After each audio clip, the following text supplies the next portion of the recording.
Hello everyone, good evening, सत श्री अकाल। कैसे हैं आप लोग। तो दोस्तों, मैं आपका दोस्त प्रवीण सर आप सभी लोगों का स्वागत करता हूं Shashi GS academy and Shashi group of education में। तो दोस्तों, आज हम पढ़ेंगे करंट अफेयर्स में बीजिंग 3 क्या है, और साथ ही साथ आज हम जानेंगे चाइना के बारे में। बहुत कुछ हम जानेंगे आज की क्लास में, तो बिल्कुल लास्ट तक आप बने रहिएगा। लास्ट तक आप बने रहिएगा ताकि आपको सारी चीज़ें बेहतर तरीके से समझ में आएँ। आइए बात करते हैं बीजिंग है क्या, बीजिंग 3 है क्या। तो दरअसल बीजिंग 3 क्या है, इसके बारे में यदि हम बात करें तो बीजिंग 3 है एक उपग्रह है। बीजिंग 3 क्या है, तो बीजिंग 3 एक क्या है, उपग्रह है। तो ध्यान रखिएगा, बीजिंग 3 एक उपग्रह है। क्या है, बीजिंग 3 एक उपग्रह है। तो पहली बातें आपको ध्यान रखने वाली बातें है कि अगर आपके एग्जाम में पूछा जाता है कि बीजिंग 3 क्या है, तो बीजिंग 3 एक उपग्रह है, इस बात को ध्यान रखिएगा। ठीक है, तो दरअसल इसकी कहानी ये है कि चाइना ने यानी कि चीन ने क्या किया, जून 2021 में, जून 2021 में, ठीक है, मतलब कि इसी वर्ष जून 2021 में 4 उपग्रह प्रक्षेपित किया। कितने उपग्रह, 4 उपग्रह प्रक्षेपित किया, 4 उपग्रह प्रक्षेपित किया, इस बात को ध्यान रखिएगा। तो चाइना ने क्या किया, 4 उपग्रह प्रक्षेपित किया, जिसमें पहले उपग्रह का नाम है बीजिंग 3, पहले उपग्रह का नाम है बीजिंग 3। और दूसरे उपग्रह की बात करते हैं तो HISEA, ठीक है, जिसे 2 कहा गया। और तीसरे उपग्रह की बात करते हैं तो तीसरे उपग्रह को क्या कहा गया, यांग वांग 1, क्या कहा गया है, यांग वांग 1 कहा गया है। और चौथे उपग्रह की बात करते हैं तो चौथे उपग्रह की बात करते हैं तो TKSYOI, T यानी कि इसने 4 उपग्रह प्रक्षेपित किया। तो पहली बातें हमने देखा कि बीजिंग उपग्रह क्या है, सॉरी बीजिंग 3 क्या है, बीजिंग 3 एक उपग्रह है। और इसके संदर्भ में यदि हम बात करें तो चाइना ने क्या किया था, जून 2021 में 4 उपग्रह प्रक्षेपित किया था, और जिसमें से सबसे महत्वपूर्ण उपग्रह कौन सा है, बीजिंग 3 है। तो 4 उपग्रह जो प्रक्षेपित किया था, पहले का नाम मैंने आपको बताया बीजिंग 3, और दूसरे का नाम है HISEA हिसा 2, और तीसरे का नाम है यांग वांग 1, और चौथे का नाम है TKSYOIO। ठीक है, तो 4 उपग्रह चीन ने क्या किया, प्रक्षेपित किया था, जिसमें सबसे महत्वपूर्ण कौन सा है, जिसमें सबसे महत्वपूर्ण कौन सा है, बीजिंग 3 है। तो जिसमें सबसे महत्वपूर्ण कौन सा है, बीजिंग 3। तो बीजिंग 3 का मुख्य उपयोग किसमें आएगा, यानी कि इसका उपयोग किसमें किया जाएगा, तो इसका उपयोग किया जाएगा मेरे प्रिय साथियों, संसाधनों का सर्वेक्षण करने के लिए। क्या करने के लिए, संसाधनों का सर्वेक्षण करने के लिए। इसका मुख्य उपयोग किसमें किया जाएगा, संसाधनों का सर्वेक्षण किया जाएगा, शहर का प्रबंधन किया जाएगा। ठीक है, शहर का प्रबंधन यानी कि मैनेजमेंट किया जाएगा, तो इसके माध्यम से मैनेजमेंट किया जा सकता है। ठीक है, और दूसरी बात करते हैं पर्यावरण निगरानी के लिए। तो यह क्या कर सकता है, पर्यावरण की निगरानी के लिए कार्य करेगा, पर्यावरण निगरानी के लिए कार्य करेगा। और तीसरी बात करते हैं, यानी नेक्स्ट बात करते हैं आपदा प्रबंधन के लिए या आपदा राहत के लिए। तो आपदा राहत के लिए इसका प्रयोग किया जा रहा है, इस बात को ध्यान रखिएगा, या ETC कर दीजिए, और भी विभिन्न क्षेत्रों में यह कार्य करेगा। तो इसका मुख्य उपयोग किसमें किसमें किया जा सकता है, एक तो संसाधनों का यह सर्वेक्षण करेगा या उपग्रह, शहर का प्रबंधन करेगा, और तीसरी बात करते हैं कि इसके माध्यम से पर्यवेक्षण पर्यावरण पर निगरानी रख सकते हैं, और चौथी बात करते हैं तो यह आपदा प्रबंधन के लिए भी महत्वपूर्ण भूमिका निभाएगा, या आपदा प्रबंधन में भी हमारी सहायता कर सकता है, यानी कि चीन की सहायता कर सकता है। तो पहली चीज़ें हमने सीखा कि बीजिंग 3 क्या है, बीजिंग 3 एक उपग्रह है, और जिसे कब प्रक्षेपित किया गया था, 2 जून 2021 में। और किसने प्रक्षेपित किया था, चाइना ने प्रक्षेपित किया था। और इसका मुख्य उपयोग क्या क्या है, तो इसका मुख्य उपयोग ये है, संसाधनों का सर्वेक्षण करेगा या संसाधनों के सर्वेक्षण करने में सहायता करेगा, और शहर को प्रबंधन करने में सहायता करेगा, और पर्यावरण निगरानी के लिए प्रबंधन करेगा, पर्यावरण निगरानी के लिए सहायता करेगा। और इतना ही नहीं बल्कि आपदा राहत के लिए भी, आपदा राहत के लिए भी यह एक तरीके से सहायता करेगा, इस बात को ध्यान रखिएगा। अब आइए बात कर लेते हैं चीन के बारे में। अब आइए बात कर लेते हैं चीन के बारे में, यानी चाइना के बारे में। आइए हम बात करते हैं चाइना के संदर्भ में। तो आज आपको चाइना के बारे में जानकारी मिलेंगी और साथ ही साथ आपको एससीओ संगठन के बारे में भी आज आपको इन्फॉर्मेशन मिलेंगी। ठीक है, तो थोड़ा सा आप धैर्य बनाए रखिए। आइए बात कर लेते हैं चाइना के बारे में। देखिए चाइना के बारे में यदि हम बात करें तो चाइना जो है पूर्वी एशिया में स्थित एक देश है। तो पूर्वी एशिया में चाइना की बात करें तो चाइना पूर्वी एशिया में स्थित एक देश है। तो चाइना जो है पूर्वी एशिया में स्थित एक देश है, इस बात को ध्यान रखिएगा। और चाइना की दूसरी विशेषता ये है कि विश्व का सर्वाधिक जनसंख्या वाला देश है। तो चाइना की दूसरी विशेषता ये कहती है कि विश्व का सर्वाधिक जनसंख्या वाला देश है। तो विश्व का सर्वाधिक जनसंख्या वाला देश है, इस बात को ध्यान रखिएगा। पहली बात है हमने क्या देखा चीन के संदर्भ में, चीन पूर्वी एशिया में बसा हुआ एक देश है, यानी कि स्थित एक देश है और विश्व का सर्वाधिक जनसंख्या वाला देश है। विश्व का सर्वाधिक जनसंख्या वाला देश है, इस बात को ध्यान रखिएगा।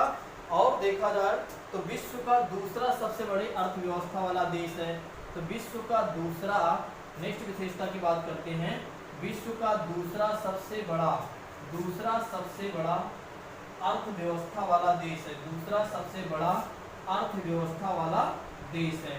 तो चाइना कैसा देश है? विश्व का दूसरा सबसे बड़ा अर्थव्यवस्था वाला देश है, इस बात को ध्यान रखिएगा। और नेक्स्ट बात है, इस बात को ध्यान रखिएगा, बहुत ही महत्वपूर्ण है। ठीक है, संयुक्त राष्ट्र सुरक्षा परिषद में संयुक्त राष्ट्र सुरक्षा परिषद में इसे अस्थायी सदस्यता मिली हुई है। कैसी सदस्यता मिली हुई है? स्थायी सदस्यता मिली हुई है, यानी कि इसे वीटो पावर मिला हुआ है यूएनएससी में। ठीक है, तो यूएनएससी में, United nation security for council में क्या है कि इसे वीटो पावर मिला हुआ है, इस बात को ध्यान रखिएगा। तो पहली चीजें हमने देखा चाइना के संदर्भ में, देखा कि चाइना पूर्वी एशिया में बसा हुआ एक देश है। और दूसरी चीजें हमने इसके संदर्भ में देखा कि चाइना जो है विश्व का सर्वाधिक जनसंख्या वाला देश है। और तीसरी बातें हमने इसके बारे में देखा कि चाइना जो है विश्व का दूसरा सबसे बड़ा अर्थव्यवस्था वाला देश है। और तीसरी बात यानी चौथी बात करते हैं तो संयुक्त राष्ट्र सुरक्षा परिषद में अस्थायी सदस्यता वाला एक देश है, यानी कि इसमें वीटो पावर मिला हुआ है, इस बात को ध्यान रखिएगा। और नेक्स्ट बात करते हैं इसके संदर्भ में, अगर इसकी राजधानी की बात करें तो इसकी राजधानी भला कौन नहीं जानता है? तो इसकी राजधानी है बीजिंग है। तो चाइना की राजधानी कौन सी है मेरे प्रिय साथियों? तो चाइना की राजधानी है बीजिंग है। और यहाँ के राष्ट्रपति की बात कर लेते हैं तो चाइना के राष्ट्रपति की बात करते हैं, यानी प्रेसिडेंट की बात करते हैं। तो यहाँ के प्रेसिडेंट कौन है? शी जिनपिंग है। कौन है? शी जिनपिंग है, इस बात को ध्यान रखिएगा। तो चाइना के प्रेसिडेंट की बात करें तो यहाँ के प्रेसिडेंट कौन है? शी जिनपिंग है, इस बात को ध्यान रखिएगा। इसकी मुद्रा की बात कर लेते हैं, यानी कि चाइना की मुद्रा की बात करते हैं तो रेन मिन बीव है। तो यहाँ की मुद्रा कौन सी है? रेन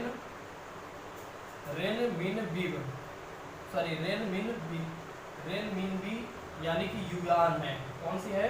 युआन है, इस बात को ध्यान रखिएगा। तो रेन मिन बी है, यहाँ की मुद्रा है, यानी कि इसकी मुद्रा है। और चाइना का सबसे बड़ा नगर कौन सा है? चाइना का सबसे बड़ा नगर कौन सा है? संघाई है। चाइना का सबसे बड़ा नगर की बात करते हैं तो चाइना का जो सबसे बड़ा नगर है मेरे प्रिय साथियों वो है संघाई। तो चाइना का सबसे बड़ा नगर कौन सा है? संघाई है, इस बात को ध्यान रखिएगा।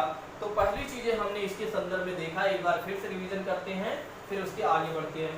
चलिए हम पूरा देखते चलते हैं, फिर बाद में हम रिवीजन करेंगे। चलिए एक और विशेषता की बात करें चाइना के संदर्भ में, तो चाइना की मुख्य भाषा कौन सी है? तो चाइना की मुख्य भाषा कौन सी है? तो इसकी मुख्य भाषा कौन सी है मेरे प्रिय साथियों? चाइना की मुख्य भाषा की बात करते हैं, ऐसे लिख देते हैं, सीधा भाषा लिख देते हैं। तो चाइना की मुख्य भाषा की बात करते हैं तो इसकी मुख्य भाषा कौन सी है? चीनी है। तो इसकी मुख्य भाषा कौन सी है? चीनी है, इस बात को ध्यान रखिएगा। तो चाइना की मुख्य भाषा कौन सी है? चीनी है, इस बात को ध्यान रखिएगा। और नेक्स्ट बात है, इसके बारे में बात करें तो यहाँ की 91% जनसंख्या जो है बौद्ध धर्म को मानती है। 91% जनसंख्या जो है, 91% जनसंख्या जो है कौन से धर्म को मानती है? बौद्ध धर्म को मानती है। कौन से धर्म को मानती है? बौद्ध धर्म को मानती है। इस बात को ध्यान रखिएगा। तो यहाँ की जनसंख्या जो 91% जनसंख्या ऐसी है जो कौन से धर्म को मानती है? बौद्ध धर्म को मानती है। बौद्ध धर्म को मानती है, इस बात को ध्यान रखिएगा। ठीक है। और नेक्स्ट विशेषता की बात करें चाइना के बारे में, नेक्स्ट विशेषता की बात करें चाइना के बारे में, तो चाइना जो है यानी चीन जो है विश्व का सबसे बड़ा निर्यातक देश है। इसके बारे में एक और विशेषता याद रखिएगा, चाइना जो है विश्व का सबसे बड़ा, चाइना जो है विश्व का सबसे बड़ा निर्यातक देश है। कैसा देश है? निर्यातक देश है। और दूसरा सबसे बड़ा आयातक देश है। तो ध्यान रखिएगा, दूसरा सबसे बड़ा, दूसरा सबसे बड़ा, दूसरा सबसे बड़ा, दूसरा सबसे बड़ा आयातक देश है। कौन सा देश है? आयातक देश है। इस बात को ध्यान रखिएगा। तो पहली चीजें हमने इसके संदर्भ में क्या सीखा? पहली चीजें हमने इसके संदर्भ में सीखा चाइना के बारे में कि चाइना की जो मुख्य भाषा है वो है चीनी है। इस बात को ध्यान रखिएगा। और चाइना जो है विश्व का सबसे बड़ा, चाइना जो है विश्व का सबसे बड़ा निर्यातक देश है और दूसरा सबसे बड़ा आयातक देश है। दूसरा सबसे बड़ा आयातक देश है। इस बात को ध्यान रखिएगा। ठीक है। तो अब आइए बात करते हैं कि चाइना में ही एक संगठन का गठन हुआ था और जिसे बोला गया एशियो संघाई सहयोग संगठन। इस बात को ध्यान रखिएगा। अभी मैं इसके बारे में बताता हूँ, थोड़ा सा धैर्य बनाए रखिए। चलिए एक बार इसके बारे में रिवीजन कर लेते हैं, फिर एशियो के बारे में हम जानेंगे, एशियो के बारे में हम जानेंगे। इस बात को ध्यान रखिएगा। चलिए आइए पहले एक बार बात कर लेते हैं इसके संदर्भ में। चाइना की बात करें तो चाइना पूर्वी एशिया में स्थित एक देश है। और दूसरी बातें मैंने आपको बताया कि चाइना विश्व का सर्वाधिक जनसंख्या वाला देश है। चाइना विश्व का सर्वाधिक जनसंख्या वाला देश है। और तीसरी बातें मैंने आपको बताया कि विश्व का दूसरा सबसे बड़ा अर्थव्यवस्था वाला देश है।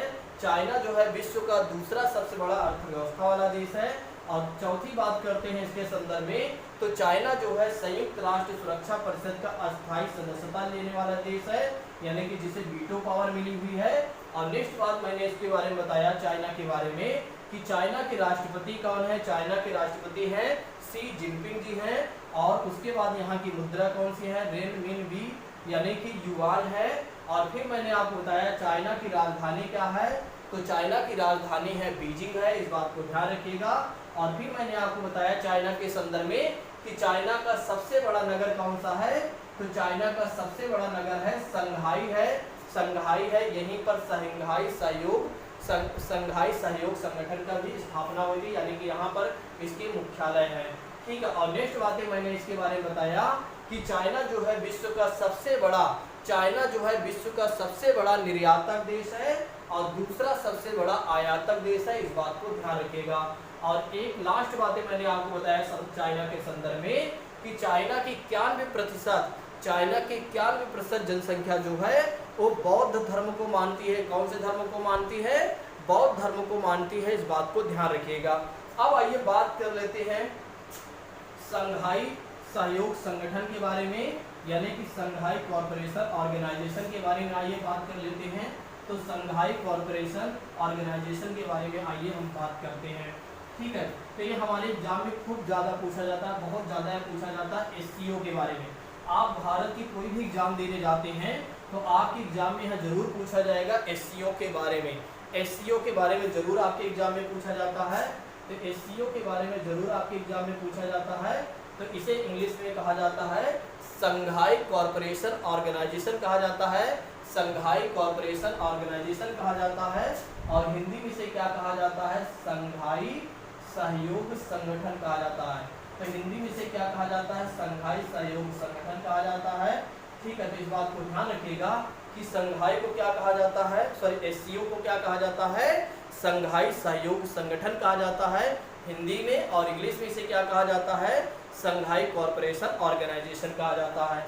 अब बात कर लेते हैं कि यह है क्या, मतलब यह संगठन है कैसा। तो इस संगठन के बारे में यदि हम बात करें तो यह एक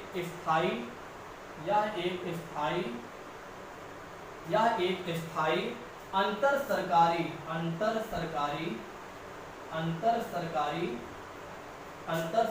अंतरराष्ट्रीय सहयोग संगठन है। अंतरराष्ट्रीय संगठन है। कैसा संगठन है? अंतरराष्ट्रीय संगठन है, इस बात को ध्यान रखिएगा। तो यह कैसा संगठन है? तो कैसा संगठन है? एक स्थायी अंतर सरकारी संगठन है, एक स्थायी अंतर सरकारी अंतरराष्ट्रीय संगठन है। कैसा संगठन है? तो एक स्थायी अंतर सरकारी अंतरराष्ट्रीय संगठन है, SCO, इस बात को ध्यान रखिएगा। दूसरे इसके बारे में बात करें कि इसका मुख्य उद्देश्य क्या है, तो इसका मुख्य उद्देश्य क्या है, इसके बारे में आइए बात कर लेते हैं। तो यदि इसके मुख्य उद्देश्य के बारे में बात करें तो यह क्या करता है? संबंधित क्षेत्र, यह क्या करता है? संबंधित क्षेत्र में शांति एवं सुरक्षा बनाए रखने, संबंधित क्षेत्र में संबंधित क्षेत्र में शांति सुरक्षा एवं स्थिरता बनाए रखना इसका मुख्य उद्देश्य है। शांति सुरक्षा में स्थिरता बनाए रखना इसका मुख्य उद्देश्य है। तो ध्यान रखिएगा कि जो SCO का मुख्य उद्देश्य है वो संबंधित क्षेत्र में शांति सुरक्षा एवं स्थिरता बनाए रखना इसका मुख्य उद्देश्य है, इस बात को ध्यान रखिएगा। ठीक है, और इसकी आधिकारिक भाषा क्या है? इसकी आधिकारिक भाषा क्या है? ठीक है, इसकी आधिकारिक भाषा क्या है? तो इसकी आधिकारिक भाषा की बात करते हैं तो SCO की आधिकारिक भाषा की बात करते हैं, तो इसकी आधिकारिक भाषा है मेरे प्रिय साथियों रूसी और चीनी है। तो इसकी आधिकारिक भाषा कौन सी है? रूसी और चीनी है, इस बात को ध्यान रखिएगा। चीनी, ठीक है। तो चीनी भाषा, तो इसकी जो आधिकारिक भाषा है रूसी और चीनी, इसकी आधिकारिक भाषा है, इस बात को ध्यान रखिएगा। ठीक है, अब इसकी स्थापना की बात कर लेते हैं। तो इसकी स्थापना से पूर्व पहले बात कर लेते हैं। तो इसकी स्थापना से पूर्व मतलब स्थापना होने से पहले इसे संघाई 5 के नाम से हम जानते थे। तो इसकी जब स्थापना हुई थी तो 1996 में इसकी स्थापना हुई थी। तो इसे हम किस नाम से जानते थे? संघाई 5 के नाम से जानते थे। किस नाम से जानते थे? संघाई 5 के नाम से जानते थे, यानी कि संघाई 5 के नाम से हम जानते थे। तो जब इसकी 1996 में इसकी स्थापना हुई थी तब इसे हम संघाई 5 के नाम से जानते थे या संघाई 5 के नाम से जानते थे। देखिए संघाई 5 का मतलब इसमें 5 देश प्रमुख थे।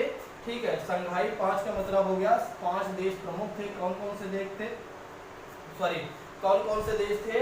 तो पहला देश है चाइना, दूसरा देश है चाइना के बाद कजाकिस्तान, दूसरा देश है कजाकिस्तान, और नेक्स्ट देश की बात करते हैं किर्गिस्तान, नेक्स्ट देश की बात करते हैं तो किर्गिस्तान, नेक्स्ट देश की बात करते हैं तो किर्गिस्तान, नेक्स्ट देश की बात करते हैं तो किर्गिस्तान, और चौथा देश है तजाकिस्तान, चौथा देश है तजाकिस्तान,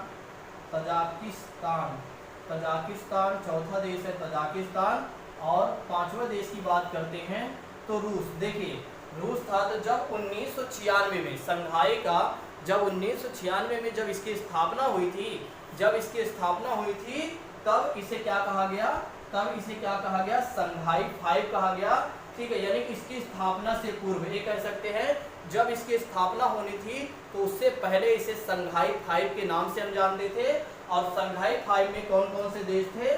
तो संघाई 5 में चीन था, और उसके बाद है कजाकिस्तान था, किर्गिस्तान था और तजाकिस्तान था, रूस था, इस बात को ध्यान रखिएगा। ठीक है, अब बात कर लेते हैं कि जो इसकी वास्तविक स्थापना हुई थी, वास्तविक स्थापना, ठीक है, वास्तविक या एक तरीके से रियल डेटा की बात कर लेते हैं। तो इसकी स्थापना की बात करते हैं। वास्तविक स्थापना यदि आपसे पूछता है तो 15 जून 2001 बताइएगा। तो 15 जून 2001 की इसकी स्थापना हुई थी।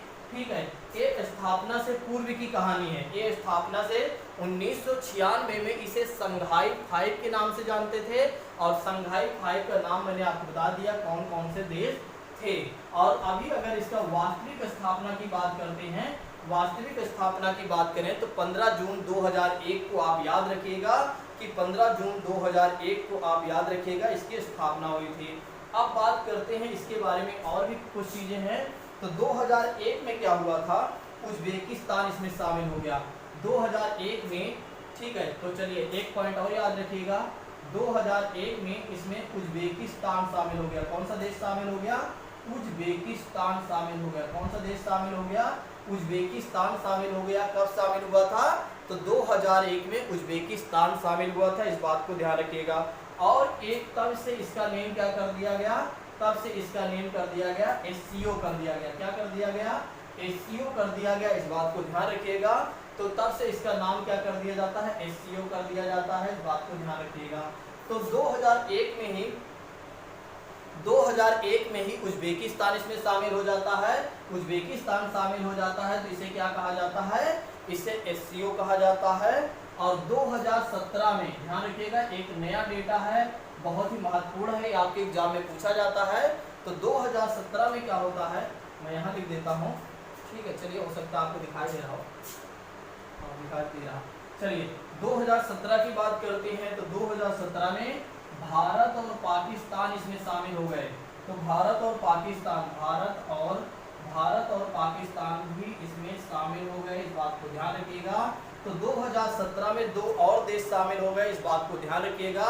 2001 में और एक देश, सॉरी 2017 में दो और देश शामिल हो गए, भारत और पाकिस्तान। किसमें, एससीओ में। देखिए समझिएगा कि जब पहले 1996 में, यानी 1996 में इसे संघाई 5 के नाम से जानते थे, और 2001 में 15 जून 2001 में क्या हुआ, इसकी स्थापना हुई, और 2000 में ही इसमें उज्बेकिस्तान शामिल हो गया, तब इसे एससीओ नाम दे दिया गया, तब इसमें 6 देश हो गए। अब इसमें क्या हो गया, 2017 से क्या हो गया, 2 देश और शामिल हो गए 2017 से, जिसमें भारत और पाकिस्तान शामिल हो गए। तो भारत और पाकिस्तान शामिल हो जाने से इसमें कुल 8 देश सदस्य हो जाते हैं। तो इसमें कुल कितने देश सदस्य हो जाते हैं, 8 देश सदस्य हो जाते हैं, इस बात को ध्यान रखिएगा। अब आइए बात कर लेते हैं, एक बार हम रिवीजन कर लेते हैं, फिर उन 8 देशों का नेम लिख लेंगे, उन 8 देशों के नेम जान लेंगे, और साथ ही साथ उसके ट्रिक को, मतलब उसको याद करने के लिए ट्रिक भी मैं आपको बता दूंगा, यानी कि ट्रिक को भी आप जान लेंगे तो आपके लिए बेहतर होगा। आइए एक बार मैं आपको फिर से समझा देता हूँ, फिर मैं चलता हूँ 8 देशों के नेम लिखता हूँ, और 8 देशों को याद करने के ट्रिक भी मैं आपको बता देता हूँ। देखिए पहली चीजें मैंने आपको बताया एससीओ के बारे में। एससीओ क्या है, एससीओ एक स्थायी अंतर सरकारी अंतर्राष्ट्रीय संगठन है, इस बात को ध्यान रखिएगा। और दूसरी चीजें मैंने आपको बताया कि इसका मुख्य उद्देश्य ये है, इसका मुख्य उद्देश्य ये है कि संबंधित क्षेत्र में, मतलब जो सहयोग, जो इसमें सदस्य देश है, तो संबंधित क्षेत्र में शांति सुरक्षा एवं स्थिरता बनाए रखना, शांति सुरक्षा एवं स्थिरता बनाए रखना इसका मुख्य उद्देश्य है। फिर इसके बारे में मैंने आपको बताया एससीओ के बारे में कि एससीओ की आधिकारिक भाषा कौन सी है, रूसी और चीनी है, इस बात को ध्यान रखिएगा।